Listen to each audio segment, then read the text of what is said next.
Systematic. మీరు విజయనగరం ఎంపీగా నిలబడుతున్నారు. ఏం చేయాలనుకుంటున్నారు అసలు? విజయనగరం పార్లమెంట్ని ఏ స్థాయిలో అభివృద్ధి చేయాలనుకుంటున్నారు? మీ విజన్ ఏంటి? నేను యాక్చువల్గా ఇచ్చాల నియోజకవర్గాన్ని విజన్ చేసుకున్నా. విజయవాడలో రాజధానికి వచ్చిన వాళ్ళకి, నా ప్రజలకి, ఇచ్చాల నియోజకవర్గ ప్రజలకి ఏ ఆటంకం కలగకూడదని ఫుడ్ అకామిడేషన్ ఏర్పాటు చేశా విజయవాడలో. హెచ్ఆర్ల భవనాన్ని పెట్టి ఈ రోజు నడుస్తుంది అది. అవునా? ఎక్కడ ఇంకో విషయం, ఆడు రైల్వే స్టేషన్ దిగినా, బస్ స్టేషన్ దిగినా అక్కడ ఆటోలు మనం ఉంటాయి. ఆటోలో తీసుకొచ్చి ఈ భవన్లో పెడతాడు. ఈ భవన్ నుంచి వాడు బోరింగ్ చేసి 360 రోజులు నైట్ అండ్ డే అకామిడేషన్, 100 మంది సరిపడిన అకామిడేషన్ విత్ ఏసీ. మామూలుగా ఏదో పరుపులు ఫ్యాన్లు పెట్టేది కాదు. ఎగ్జిక్యూటివ్గా అంటే రిచ్గా ఉండాలి, నా పబ్లిక్ రిచ్గా ఉండాలి ఎక్కడికి వచ్చినా. అలాంటి ఫుడ్ అకామిడేషన్ ఏర్పాటు చేశాను. ఈ రోజుకుంది. విజయవాడ వెళ్తే ఎందుకు పెట్టారు అది?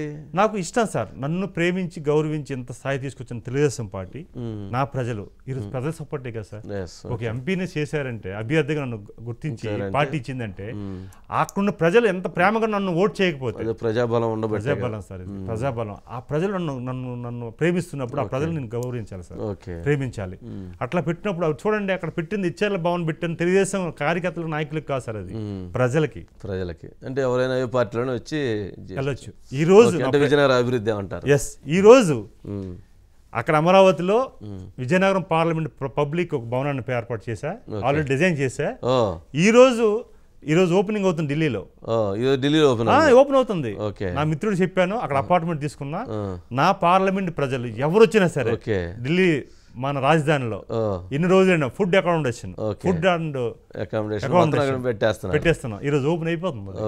అది జరిగిపోతుంటది సార్ అమరావతిలో, ఇక్కడ ఢిల్లీలో. అక్కడ నా పార్లమెంట్ ఉన్న ప్రజలు ఎవ్వరు కూడా ఏ ప్రాంతానికి వెళ్ళా సరే ఇబ్బంది పడకూడదు. నా కాన్సెప్ట్ అది. అంటే నా ఆలోచన, ఒక స్థాయిలో మనకు అవకాశాలు ఇస్తారు సార్. అవకాశాలను వినియోగించుకోవడం ఒక పద్ధతి అయితే, సృష్టించుకోవడం కూడా ఇంకా అవకాశం. సార్ పదే సార్లు చెప్పేవాడు సార్, అది సృష్టించుకోవాలి. అవకాశాలు వచ్చేటప్పుడు వినియోగించుకోవడం కంటే, నువ్వు సృష్టించుకొని వినియోగించుకున్నప్పుడు ఎనర్జీ వేరే ఉంటుంది.